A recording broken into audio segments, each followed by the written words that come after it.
ഒരുമിച്ച് പാടുക.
പരിശുദ്ധ പരമദിവ്യകാരുണ്യത്തിന്,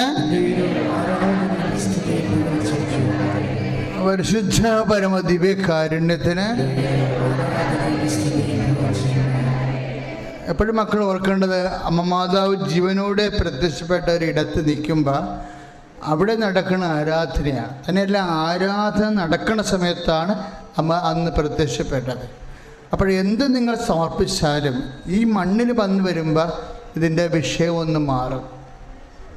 എന്നിട്ട് പരിശുദ്ധ അമ്മ വഴി ഈശോയ്ക്ക് സമർപ്പിക്കണമെന്ന് നിങ്ങൾ മനസ്സിൽ പറയണം, പ്രാർത്ഥിക്കണം. ഇപ്പോഴും നമ്മൾ പ്രാർത്ഥിക്കാൻ പോകുന്നത്, ഇപ്പോൾ ഒരു 2-3 മാസമായിട്ട് ഒരു പ്രത്യേക രീതിയിലുള്ള സൗഖ്യമാണ് നടക്കുന്നത്, സാക്ഷ്യം പറയണത്. അതായത് ആരാധന സമയത്ത് നമ്മൾ ഏതെങ്കിലും രോഗത്തിന് അവിടെ കൈവെക്കുകയാണെങ്കിൽ നിങ്ങൾക്ക് സാക്ഷ്യം പറയാൻ പലർക്കും സാധിക്കുന്നുണ്ട്. അതുകൊണ്ട് അച്ഛനും അത് ആ രീതി ഫോളോ ചെയ്യണേ.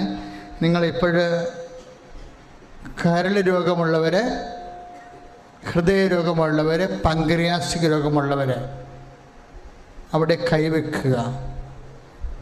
എന്നിട്ട് പറയണം, പരിശുദ്ധ അമ്മയുടെ മധ്യസ്ഥത്തിൽ ഈശോയുടെ നാമത്തിലാണ് സൗഖ്യത്തിനായി കൈവെക്കണമെന്ന് പറയണം.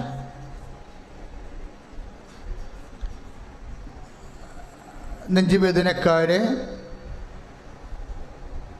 ഇപ്പം തന്നെ ഹെലികോപ്റ്ററിലെ പിക്ക് ചെയ്ത പേഷ്യൻറ്റിനെ ശ്വാസകോശങ്ങളാണ് ഡയാലിസിസ് ചെയ്തത്. അപ്പം അത്രയും അക്യൂട്ടായിപ്പോയെന്ന് അർത്ഥം. ശ്വാസകോശങ്ങളെ ഡയാലിസിസ് ചെയ്യണത് ഇവിടെ ആദ്യമായിട്ടാണ് സാക്ഷ്യം പറയണത്.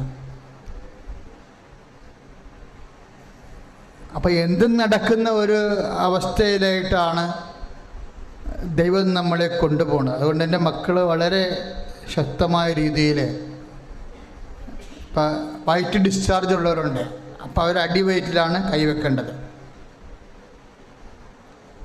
വയറ്റ് ഡിസ്ചാർജ് എന്ന് വെച്ച് കഴിഞ്ഞാൽ വെള്ളപ്പൊക്കിൻ്റെ അസുഖം.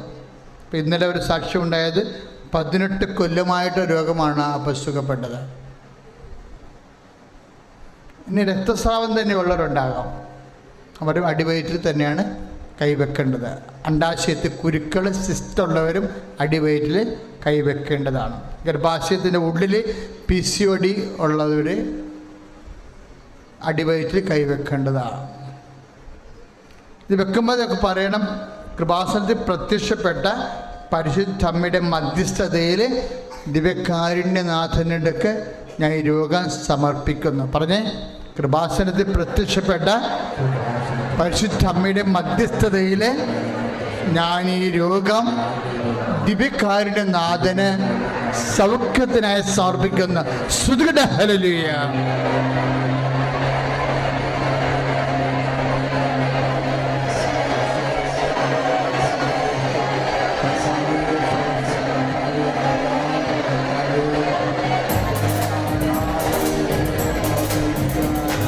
രോഗമില്ല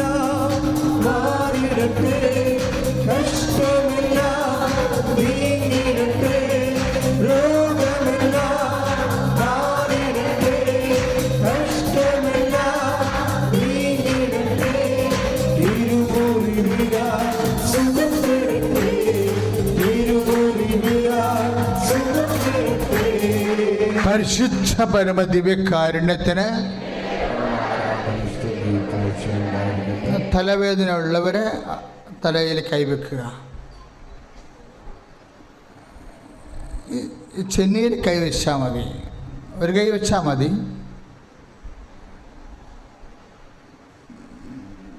കണ്ണിന് കാഴ്ചക്കുറവുള്ളവരുണ്ട്, ചെവിക്ക് കേൾക്കുറവുള്ള, ചെവിയിൽ നിന്ന് പഴുപ്പ് വരുന്നവർ തലയിൽ എന്തെങ്കിലും രക്തസ്രാവമോ അല്ലെങ്കിൽ എന്തെങ്കിലും സിസ്റ്റോ അല്ലെങ്കിൽ ബ്ലോക്കോ ഒക്കെ ഉള്ളവർക്ക് അവിടെ തന്നെ കൈവച്ചാൽ മതി.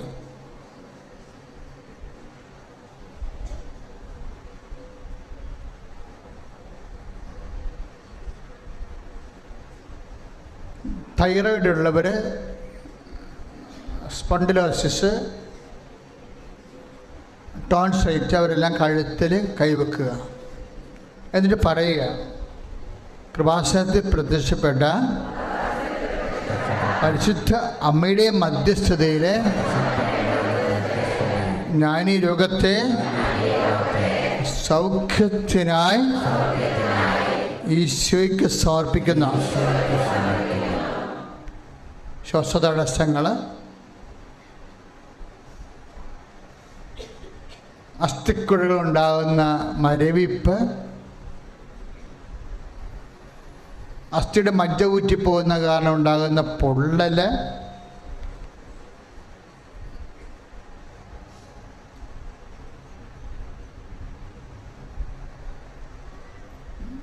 വാതരോഗമുള്ളവർ ഒക്കെ സന്ധികളിലാണ് കൈവച്ച് പ്രാർത്ഥിക്കേണ്ടത്. കിഡ്നി രോഗമുള്ളവർ പതകിന് കൈവെക്കുക, അതായത് മുതുകിന്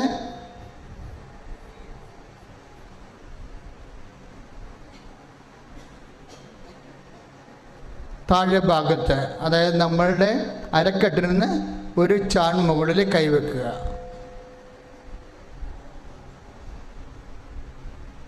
പ്രാർത്ഥിക്കുക. കൃപാസനത്തിൽ പ്രത്യക്ഷപ്പെട്ട പരിശുദ്ധ അമ്മയുടെ മധ്യസ്ഥതയിൽ രോഗസൗഖ്യത്തിനായി ഈ രോഗം പരിശുദ്ധ അമ്മയുടെ മധ്യസ്ഥതയിലെ സൗഖ്യത്തിനായി ദിവ്യകാരുണ്യ ഈശോയ്ക്ക് സമർപ്പിക്കുന്നു. സ്തുതിക്കട്ടെ. Hallelujah. Lord Jesus, I command you in the name of Jesus Christ be healed.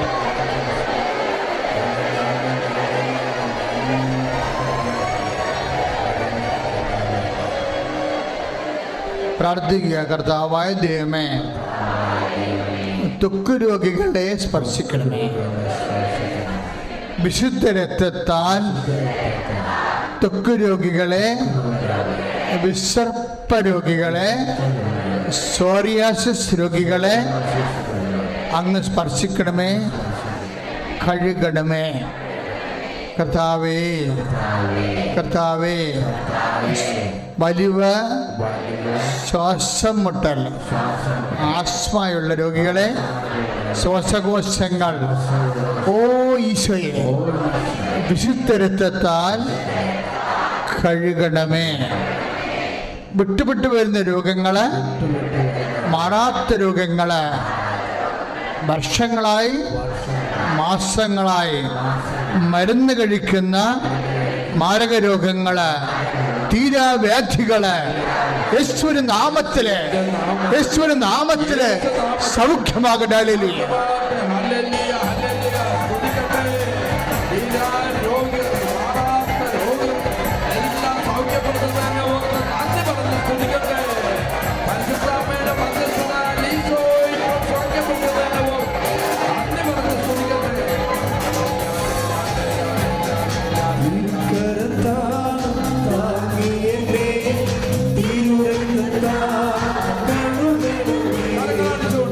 Karata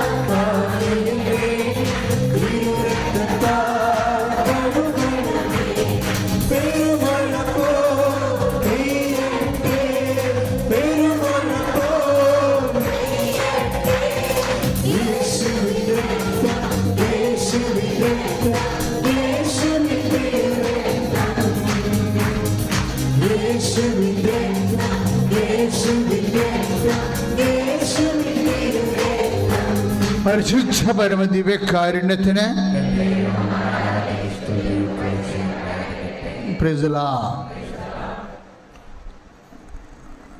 പിതാവേ, അങ്ങേക്കെല്ലാം സാധ്യമാണെന്നുള്ള മർക്കോസ് 14:36 ഇന്നത്തെ ധ്യാനഭജന. നമ്മുടെ ജീവിതത്തിൻ്റെ വ്യത്യസ്തങ്ങളായ മണ്ഡലങ്ങൾ പരിശുദ്ധ അമ്മ വഴി ഈശോയ്ക്ക് സമർപ്പിക്കുന്ന സമയമാണ്. നിങ്ങളുടെ ജോലി, നിങ്ങളുടെ വീടില്ലാത്ത അവസ്ഥ, സ്ഥലമില്ലാത്ത അവസ്ഥ, സാമ്പത്തിക കടങ്ങൾ, വിവാഹ തടസ്സങ്ങൾ, മക്കളില്ലാത്ത അവസ്ഥകൾ എല്ലാം ഈശോയ്ക്ക് സമർപ്പിക്കും. എന്ത് ചെയ്യണമെന്നറിയാൻ പാടില്ല, എവിടെ തുടങ്ങണമെന്നറിയാൻ പാടില്ല. അത്ര കൺഫ്യൂഷനായിട്ടുള്ള ആൾക്കാരുണ്ട്. അവർക്ക് പരിശുദ്ധാത്മാവ് നിറയാൻ അത്ര കൺഫ്യൂഷൻ വന്നാൽ അടിയന്തര നടപടി എന്താ? പാമ്പ് കടിച്ചു കഴിഞ്ഞാൽ അടിയന്തര നടപടി എന്താ? വ്രണത്തിന് മുകളിൽ വെച്ച് കെട്ടുക എന്നുള്ളതാണ്, അല്ലേ? അതുപോലെ തന്നെയുള്ള മുറുക്കി കെട്ടണ്ട, പതുക്കെ കെട്ടണമെന്ന്. അതുപോലെ തന്നെയുള്ള വിഷയമാണ്. അത്ര കൺഫ്യൂഷൻ വന്ന് എന്ത് ചെയ്യണമെന്ന് അറിയാൻ പാടില്ല വന്നാൽ അതിൻ്റെ നടപടി എന്താണ്? പരിശുദ്ധാത്മാവ് നിറയുകയാണ്. ആഴത്തിന് മേൽ അന്ധകാരം നിറഞ്ഞ് ഒരു രൂപവും ഇല്ലാതെ വന്നാൽ പിന്നെന്താണ്? ഒന്നിനും തുടങ്ങാൻ പരിശുദ്ധാത്മാവ് നിറയണം. അതാണ് ബൈബിൾ. അങ്ങനെ അത് പറഞ്ഞുകൊണ്ടാണ് ബൈബിൾ തുടങ്ങണത്. വിശ്വാസിക്ക് അത്ര കൺഫ്യൂഷൻ വന്നാൽ ആത്മാവ് നിറയാൻ പ്രാർത്ഥിക്കണമെന്ന്. കാര്യം എന്ത് ചെയ്യണം? സ്ഥലം വിൽക്കണോ? എന്ത് ചെയ്യണമെന്നറിയാൻ പാടില്ല. വിറ്റാൽ വീട് വെക്കാൻ പറ്റത്തില്ല, പക്ഷേ മകളെ കെട്ടിക്കണം. അതാ മകന് ജോലിക്ക് പൈസ കൊടുക്കണോ? അപ്പം എന്ത് ചെയ്യണമെന്നറിയാം, കൺഫ്യൂഷൻ വരും. അപ്പം കൺഫ്യൂഷനുള്ളവർ ചെയ്യേണ്ടത് എന്താണ്? അതിശക്തമായി ഇപ്പോൾ നമുക്കൊരു 5 ലക്ഷം രൂപയുണ്ട്, മകളെ കെട്ടിക്കണം. അത് മകന് ജോലിക്ക് കൊടുത്താൽ അവന് ജോലി കിട്ടിയാൽ ആ പൈസ കൊണ്ട് വീടും വെക്കാം, മകളെയും കെട്ടിക്കാം. പക്ഷേ അത് കിട്ടുമോ ഇല്ല അറിയത്തില്ല. അപ്പോൾ വന്ന കല്യാണം പോകുമല്ലോ, എന്തായാലും ആർക്ക് താമസിക്കണം, വീട് വേണ്ടേ, ഇങ്ങനെ കൺഫ്യൂഷനായി പോകും. അപ്പം ഇങ്ങനെ കൺഫ്യൂഷൻ കൂടി വരുമ്പോൾ ഉണ്ടാകുന്നൊരു മാർഗമാണ് പ്രാർത്ഥിക്കുക. കർത്താവായ ദൈവമേ, ഒരു തീരുമാനം എടുക്കാൻ പറ്റാതെ എന്ത് ചെയ്യണമെന്നറിയാതെ കുഴങ്ങിപ്പോകുന്നവർക്ക് 72 മണിക്കൂറിനുള്ളിൽ ആന്തരിക ബോധം കിട്ടുന്ന ദൈവ തീരുമാനം ഉണ്ടാകാൻ, പരിശുദ്ധാത്മാവ് നിറയാൻ, അവിടെ സംഘർഷങ്ങളെ പരിശുദ്ധ അമ്മ വഴി ദിവ്യകാരുണ്യത്തിന് സമർപ്പിച്ചുകൊണ്ട് സ്തുതിക്കട്ടെ. ഹല്ലേലൂയ.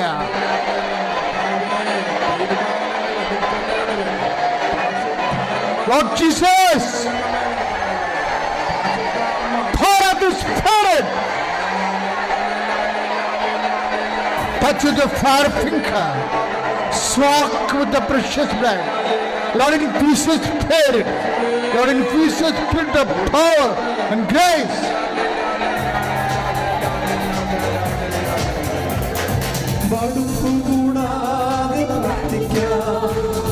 വിശ്വാസത്തോടെ പ്രാർത്ഥിക്കാം, മടുപ്പ് കൂടാതെ പ്രാർത്ഥിക്കാം, വിശ്വാസത്തോടെ പ്രാർത്ഥിക്കാം. നീതിമാന്റെ പ്രാർത്ഥന, ശ്രദ്ധയുള്ള പ്രാർത്ഥന, ഭരിക്കും രോഗിക്ക് സഖ്യമാവാം. നീതിമാന്റെ പ്രാർത്ഥന, ശ്രദ്ധയുള്ള പ്രാർത്ഥന, ഭരിക്കും രോഗിക്ക് സഖ്യമാവാം. മക്കളെ, വരുമാന മാർഗം മുട്ടിപ്പോയവർ, മുടിഞ്ഞു പോയവർ അവർക്ക് വേണ്ടി പ്രാർത്ഥിക്കാൻ പോവുകയാണ്. മനുഷ്യരുടെ മുമ്പിലൊക്കെ അപമാനപ്പെടുന്ന ഒരു അവസ്ഥയിലേക്ക് പോവുകയാണെങ്കിൽ ഉടമ്പടിയുടെ സബ്ജക്റ്റാണത്. അവർക്ക് വീഴുന്നില്ല എന്ന് പറയണത് മനുഷ്യരുടെ മുമ്പിൽ അപമാനപ്പെടാൻ സാധ്യതയുണ്ടെന്ന് എൻ്റെ അർത്ഥം. ഇപ്പം ജപ്തി നടപടിയായാലും കേസായാലും ഇനി നിൻ്റെ കയ്യിൽ തന്നെയാണ് മിസ്റ്റേക്ക് എങ്കിലോ കർത്താവിൻ്റെ തിരുസന്നിധിയിൽ പരിശുദ്ധ അമ്മ ഒരു മാർഗം കണ്ടുപിടിക്കും.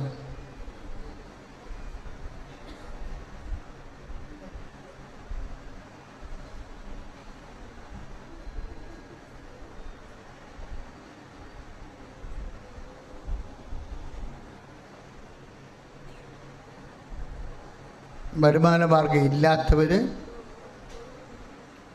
നഷ്ടപ്പെട്ടു പോയവർ,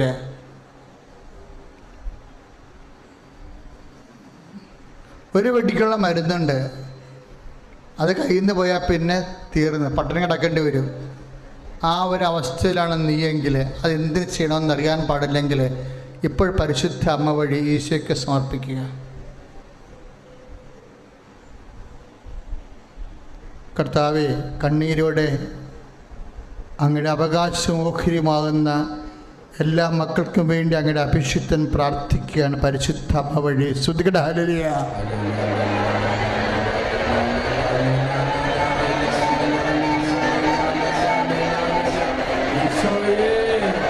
Lord Jesus,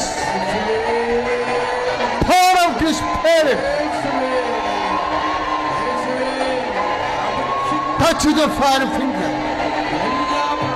Soak with the precious blood. Lord, increase the spirit of power and grace.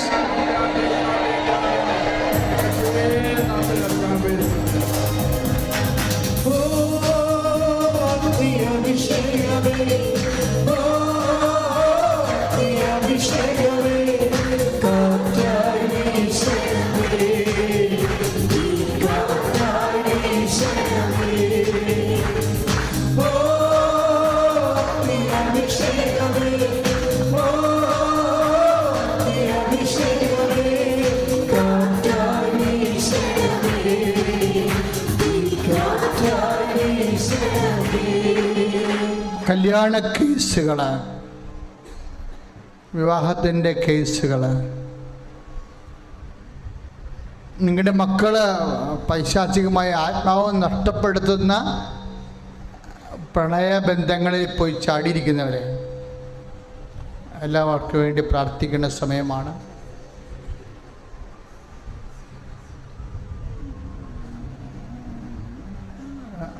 Prevention is better than cure.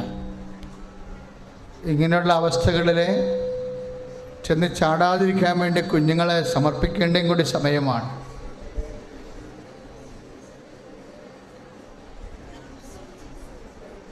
ആന്തരിക മുഴകളെയും സ്രാവമുള്ള രോഗങ്ങളെയും കർത്താവ് സുഖപ്പെടുത്തുന്ന അറിയിപ്പുണ്ട്. സ്തുതിയുടെ ഹല്ലേലൂയ.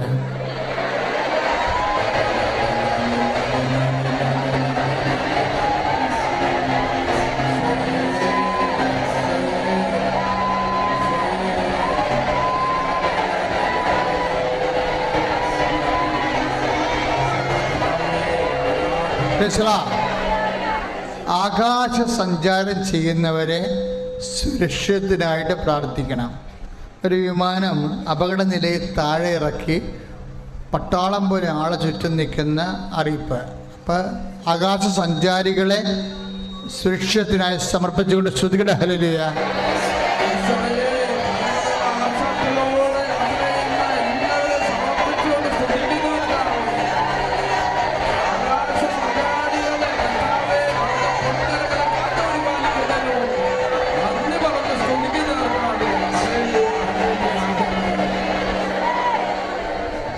മൗന പ്രാർത്ഥനയുടെ സമയമാണ്.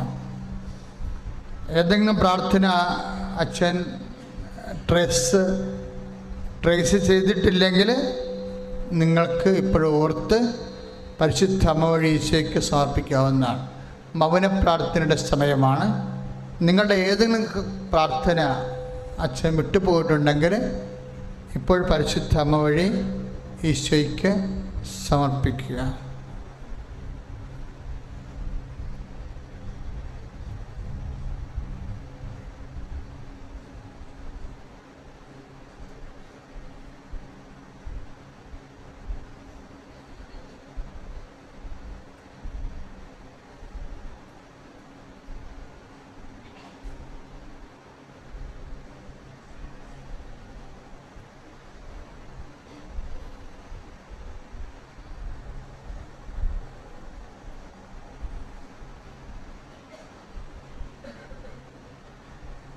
അച്ഛനോട് ചേർന്ന് പ്രാർത്ഥിക്കുക. കർത്താവായ ഈശോയെ,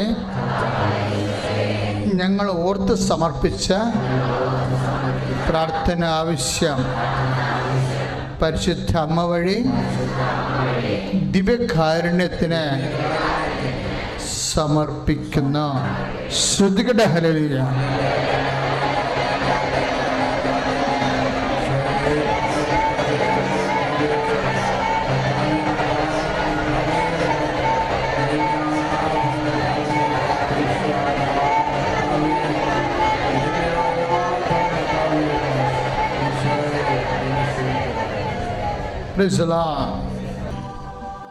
ഈശോ നമുക്ക് തന്ന എല്ലാ അനുഗ്രഹങ്ങൾക്കും കൃപകൾക്കും എല്ലാത്തിനും നന്ദി പറയുക.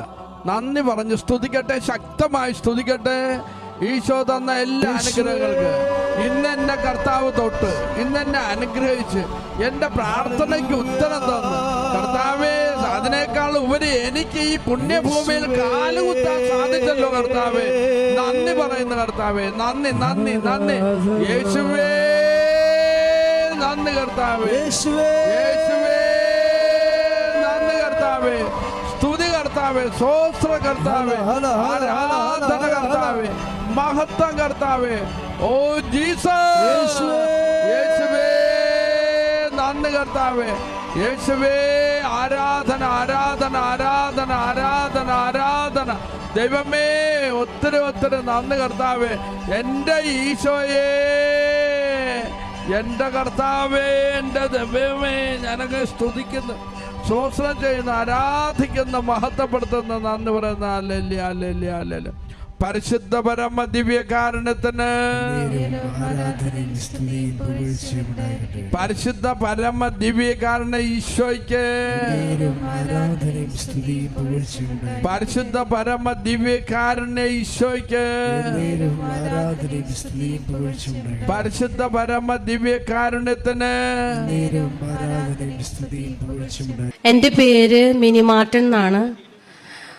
ഞാൻ ചമ്പന്നൂർ, അങ്കമാലി ചമ്പന്നൂരിൽ നിന്നാണ് വരുന്നത്.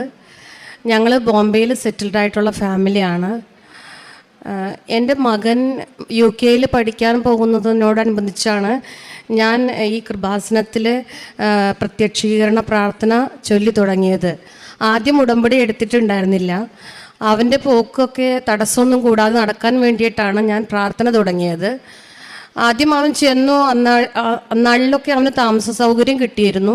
പക്ഷെ പിന്നീട് അവന് താമസ സൗകര്യം പാർട്ട് ടൈം ജോലിയൊന്നും കിട്ടാതായി, ഭയങ്കര ബുദ്ധിമുട്ടിലായി. അപ്പോൾ ഞാൻ മാതാവിനോട് പ്രാർത്ഥിച്ചു, ഞാൻ ഓൺലൈൻ ഉടമ്പടി എടുത്തിട്ട് പിന്നീട് ഇവിടെ വരുമ്പോൾ ശരിക്കുള്ള ഉടമ്പടി എടുക്കാം. മാതാവേ, എൻ്റെ മകന് ഒരു പാർട്ട് ടൈം ജോലി നൽകണേ, അവന് താമസിക്കാനുള്ള സൗകര്യം നൽകണേ എന്നൊക്കെ പ്രാർത്ഥിച്ചു. അതിൻ്റെ ഫലമായിട്ട് എൻ്റെ ഒരു സുഹൃത്ത് വഴിയായിട്ട് അവന് താമസ സൗകര്യം കിട്ടുകയും ഒരു പാർട്ട് ടൈം ജോലി കിട്ടുകയും ചെയ്തു. മാതാവിനും അമ്മയുടെ തിരുക്കുമാരനും ഒത്തിരി നന്ദി. രണ്ടാമത് എൻ്റെ ഇളയ മകനാണ്. നല്ല രീതിയിൽ തന്നെ പഠിച്ചുകൊണ്ടിരുന്നതാണ്. കൊറോണ സമയത്ത് ഒത്തിരി ലെവൽ താഴ്ന്നു പോയി. പ്രിലിയംസിന് 10ാം ക്ലാസ്സിലെ പ്രിലിയംസിനൊക്കെ ഒത്തിരി മാർക്ക് കുറഞ്ഞു. എനിക്ക് ഭയങ്കര വിഷമമായി. ഞാൻ മാതാവിനോട് പറഞ്ഞു, അവൻ്റെ ആ ആദ്യം ഉണ്ടായിരുന്ന ലെവലിലേക്ക് ഒന്ന് എത്തിക്കണം മാതാവേ. ഞാനൊരു 80% മാർക്ക് മാതാവിനോട് ചോദിച്ചു. 75% മാർക്ക് നൽകി അവൻ അനുഗ്രഹിച്ചു. അവൻ ഇപ്പം പ്ലസ് ടു കഴിഞ്ഞു. അതിലും 72% മാർക്കോടെ അവൻ പാസ്സായി. പിന്നെ എൻ്റെ ജീവിതത്തിൽ എനിക്ക് പ്രധാനപ്പെട്ടതായിട്ട് എനിക്ക് തോന്നിയത്, എനിക്ക് ഒരു പ്രാവശ്യം എൻ്റെ ചെവി അടഞ്ഞു പോയി. ചെവി അടഞ്ഞു പോയിട്ട് ഞാൻ സാധാരണ നമ്മൾ വെള്ളം പോകുമ്പോൾ ഉള്ള ചെവി അടച്ചിലാന്ന് വിചാരിച്ച് കുറച്ച് ഒരു 1-2 ആഴ്ച അങ്ങനെ നടന്നു. പക്ഷെ ചെവി തുറന്നില്ല. പിന്നീട് ട്രീറ്റ്മെൻറ്റിന് പോയി. 1-2 ആഴ്ച അങ്ങനെയും പോയി. 1 മാസത്തോളമായി ചെവി തുറക്കുന്നില്ല. ഡോക്ടർ പറഞ്ഞു ബാക്കിലൊരു ഹോളിട്ടിട്ട് അതിൻ്റെ കഫ് വലിച്ച് കളയണമെന്ന് പറഞ്ഞു. ഞാൻ എൻ്റെ ബർത്ത്ഡേയുടെ ദിവസമായിരുന്നു. ഞാൻ വീട്ടിൽ വന്നിട്ട് ഹസ്ബൻഡിനോട് പറഞ്ഞു, ഇവർ കേക്ക് കട്ടിങ്ങിന് തയ്യാറെടുക്കുമ്പോൾ ഞാൻ പറഞ്ഞു, ചേട്ടൻ വിശ്വാസ പ്രമാണം ചെല്ല്, ഞാനും കൂടി ചേട്ടൻ്റെ ഒപ്പം വിശ്വാസ പ്രമാണം ചെല്ലാം. എൻ്റെ ചെവിയിലേക്ക് മാതാവിൻ്റെ ഉടമ്പടി തൈലം ഒന്നൊഴിക്കണം. ഞാൻ അതിനു മുമ്പ് പുറത്തേ പറ്റിയിട്ടുള്ളൂ, ഉള്ളിലേക്ക് ഞാൻ ഒഴിച്ചിട്ടില്ല. അപ്പോൾ അന്ന് ഞാൻ ഒഴിക്കാൻ പറഞ്ഞു. മാതാവ് നോക്കിക്കോളൂ, എനിക്ക് ഓപ്പറേഷൻ വേണ്ട. അപ്പോൾ ആള് വിശ്വാസപ്രമാണം ചൊല്ലി, ഞങ്ങൾ 2 ആളും കൂടി വിശ്വാസപ്രമാണം ചൊല്ലി എൻ്റെ ചെവിയിലേക്ക് തൈലം ഒഴിച്ച ഉടനെ തന്നെ എന്തോ ഇറങ്ങിപ്പോകുന്ന ഒരു ശബ്ദം എനിക്ക് അനുഭവപ്പെട്ടു. ഞാൻ ചേട്ടനോട് പറഞ്ഞു എൻ്റെ ചെവി തുറന്നെന്ന് തോന്നണേ, ഞാൻ ഒന്ന് കിടക്കട്ടെ എന്ന് പറഞ്ഞ് ഞാൻ ഉറങ്ങാൻ പോയി. ഉറങ്ങി എഴുന്നേറ്റ് ഒരു 12 മണിയായപ്പോൾ എന്നെ ബർത്ത്ഡേ കേക്ക് കട്ട് ചെയ്യാൻ വിളിച്ചു. ഞാൻ സാധാരണ പോലെ എഴുന്നേറ്റ് വന്നു. എനിക്ക് എൻ്റെ ചെവി തുറന്നത് അറിഞ്ഞിട്ടുണ്ടായിരുന്നില്ല. ഞാൻ സാധാരണ പോലെ എൻ്റെ കേക്ക് കട്ട് ചെയ്തു എല്ലാം കഴിഞ്ഞ് കുറച്ച് കഴിയുമ്പോൾ എനിക്ക് മനസ്സിലായി എൻ്റെ ചെവി തുറന്നു. ഞാൻ ചേട്ടനോട് പറഞ്ഞു എൻ്റെ ചെവി തുറന്നു, എനിക്കൊരു കുഴപ്പമില്ല ഇപ്പോൾ, ഇതുവരെയായിട്ടും പിന്നെ എൻ്റെ ചെവി അടഞ്ഞിട്ടില്ല. പിന്നെ അടുത്തതായിട്ട് എൻ്റെ ഭർത്താവിന് റിയൽ എസ്റ്റേറ്റിൻ്റെ ബോംബെയിൽ പ്രോപ്പർട്ടി കൺസൾട്ടൻ്റ് ആയിട്ടാണ് വർക്ക് ചെയ്യുന്നത്. അപ്പോൾ ഞങ്ങളുടെ അടുത്തുള്ളൊരു പുള്ളിയുടെ ഫ്രണ്ട് തന്നെയാണ്, ആളുടെ ഫ്രണ്ട് തന്നെയാണ്. നല്ല രീതിയിൽ പോയിക്കൊണ്ടിരുന്ന ഒരു റിലേഷനായിരുന്നു. ചെറിയ മിസ്അണ്ടർസ്റ്റാൻഡിങ്ങിൽ അതൊരു കുറച്ച് ഇഷ്യൂസൊക്കെ വന്നു. ആളൊരു കോംപ്രമൈസിന് തയ്യാറാവുന്നുണ്ടായിരുന്നില്ല. എനിക്ക് ആളുടെ അടുത്ത് വഴക്കിട്ട് ഒരു പിരിയണം എന്നൊരു ആഗ്രഹം ഉണ്ടായിരുന്നില്ല. അതുകൊണ്ട് തന്നെ വേറെ ലീഗൽ ഇതിനകത്തൊന്നും ഞാൻ പോകാൻ സമ്മതിച്ചില്ല. ഞാൻ എന്ത് ചെയ്തു വെച്ചാൽ ഒരു ദിവസം ആളുടെ കടയുടെ മുമ്പിൽ ചെന്നിട്ട് ആരും അറിയാതെ മാതാവിൻ്റെ ഉപ്പ് അവിടെ ഇട്ടിട്ട് പ്രാർത്ഥിച്ചു, ഇതൊന്ന് കോംപ്രമൈസ് ആക്കി തരണേ, ആരോടും വഴക്കിടണ്ട. അപ്പോൾ പിറ്റേ ദിവസം തന്നെ ആളുടെ അടുത്ത് കോംപ്രമൈസിന് വേറെ ആൾ വഴിയായിട്ട് പറഞ്ഞു. ആ ഇഷ്യൂ ഒരു പ്രോബ്ലം ഇല്ലാതെ നടന്നു. ഞങ്ങൾക്ക് വേറൊരു കട, നല്ലൊരു അതിനേക്കാൾ സൗകര്യമുള്ള ഒരു ഓഫീസ് റൂം ഞങ്ങൾക്ക് ലഭിച്ചു. മാതാവിന് ഈശോയ്ക്കും ഒത്തിരി നന്ദി. പിന്നെ എൻ്റെ മകനൊരു ചെറിയ ലവ് അഫെയർ വന്നു. അത് ഈശോയ്ക്കും എനിക്കും ഒട്ടും തന്നെ ഇഷ്ടമില്ലാത്തൊരു ഇതായതുകൊണ്ട് അങ്ങനെ ഒരു കാര്യത്തിന് സമ്മതം മൂളാൻ എനിക്ക് ഒട്ടും താല്പര്യം ഉണ്ടായിരുന്നില്ല. ഞാൻ മാതാവിനോട് പ്രാർത്ഥിച്ചു, മാതാവേ, ഞാൻ ഈ ഉടമ്പടിയിലൊക്കെ ഇരിക്കുന്ന ആളല്ലേ, മാതാവിനോട് ചേർന്ന് നിൽക്കുന്ന ആളല്ലേ, അപ്പോൾ എന്തിനാ ഇത് ഇങ്ങനെയുള്ള കാര്യങ്ങളൊന്നും എൻ്റെ കുടുംബത്തിലേക്ക് വരാതെ നോക്കണേ. അപ്പോൾ അവനോട് ശക്തമായിട്ട് എതിർത്ത് ഞാൻ പറഞ്ഞു, എനിക്ക് പറ്റില്ല, നമ്മുടെ വീട്ടിലേക്ക് അത് ശരിയാവില്ല എന്ന് ഉറപ്പിച്ച് തന്നെ പറഞ്ഞു. അപ്പോൾ എൻ്റെ മോൻ അത് തുടക്കത്തിൽ തന്നെ വേണ്ടെന്ന് വെച്ചു. ഈശോയ്ക്ക് നന്ദി, മാതാവിന് നന്ദി. പിന്നീട് ഇനി കാരുണ്യ പ്രവൃത്തികളായിട്ട് ഞാൻ ചെയ്യുന്നത്, ഞങ്ങളുടെ അവിടെ ഈ റെയിൽവേ സ്റ്റേഷനിലും അമ്പലങ്ങളുടെ നടയിലൊക്കെ ഭിക്ഷ അയച്ചു നിൽക്കുന്ന ആളുകളുണ്ട്. അവർക്ക് ഞാൻ രാവിലെ ബ്രേക്ക്ഫാസ്റ്റൊക്കെ ഇഡ്ഡലിയോ അങ്ങനെ ദോശയോ അങ്ങനെ എന്തെങ്കിലുമൊക്കെ ഉണ്ടാക്കിയിട്ട് അവർക്ക് കൊണ്ടുപോയി കൊടുക്കും. പിന്നെ മുൻപിൽ വന്ന് കൈ നീട്ടുന്ന ആൾക്കാരോട് എന്തെങ്കിലും കൊടുക്കാതെ പോവാറില്ല. പിന്നെ പ്രേക്ഷിത പ്രവർത്തനം എന്ന് പറഞ്ഞാൽ കൂടുതലും പള്ളികളിൽ തന്നെയാണ് കൊടുക്കുന്നത്. അവിടെ ഗോവൻസിൻ്റെ ഇംഗ്ലീഷ് പേപ്പർ മേടിച്ചിട്ട് ഗോവൻസിൻ്റെ ചർച്ചിൽ കൊടുക്കും. പിന്നെ മലയാളം പേപ്പർ നമ്മുടെ പള്ളിയിലും കൊടുക്കും. കാരണം അവരൊന്നും അറിഞ്ഞു വരുന്നതേ ഉള്ളൂ കൃപാസനത്തെക്കുറിച്ച് അവിടുത്തെ ആളുകൾ. പിന്നെ ഹിന്ദി പേപ്പർ മേടിച്ചിട്ട് ഞാൻ അവിടുത്തെ നാട്ടിൻപുറത്ത് പോയിട്ട് കുറച്ച് കടകളിലൊക്കെ കൊടുത്തു. പിന്നെ അവിടെയുള്ള ഒരാൾക്ക് ഞാൻ ഇങ്ങനെ മാതാവിൻ്റെ തൈലം പറ്റി പ്രാർത്ഥിച്ചതിൻ്റെ ഫലമായിട്ട് ചെറിയ കഴുത്ത് വേദനയ്ക്ക് ഒരു ശമനം കിട്ടിക്കഴിഞ്ഞപ്പോൾ ഹസ്ബൻഡ് ഈ ഇടയ്ക്ക് ഇവിടെ വന്നപ്പോൾ ആളുടെ കൂടെ വന്ന് കൃപാസനത്തിൽ വന്ന് ഇവിടുന്ന് മറാഠി പേപ്പർ, ഉടമ്പടി എടുത്തിട്ടില്ല, പക്ഷെ മറാഠി പേപ്പർ മേടിച്ചിട്ട് അവരുടെ ആ ഏരിയയിലൊക്കെ കൊടുത്തു. അങ്ങനെ മാതാവിൻ്റെ ഒരു അനുഗ്രഹം കൊണ്ട് അത്രയും കാര്യങ്ങൾ സാധിക്കാനിടയായി. ഇങ്ങനെ ഒത്തിരി അനുഗ്രഹങ്ങൾ എൻ്റെ ജീവിതത്തിൽ ഒത്തിരി അനുഗ്രഹങ്ങൾ നടന്നു പോയിട്ടുണ്ട്. ഒരു രജിസ്ട്രേഷന് പോകുമ്പോഴായാലും ഒരു യാത്രയ്ക്ക് പോകുമ്പോഴായാലും ആ തൈലം തൊട്ടിട്ട് പോകണം എന്നുള്ളൊരു നിർബന്ധമായി ഞങ്ങളുടെ വീട്ടിൽ. അങ്ങനത്തെ ഒരു അവസ്ഥയിൽ കൂടെയാണ് പോകുന്നത്. ഇങ്ങനെ എല്ലാ കാര്യങ്ങളിലും, ജീവിതത്തിലുള്ള എല്ലാ കാര്യങ്ങളിലും മാതാവ് ഇടപെടുന്നുണ്ട്. എല്ലാത്തിനും മാതാവിനും അമ്മയുടെ തിരുക്കുമാരനും ഒത്തിരി നന്ദി.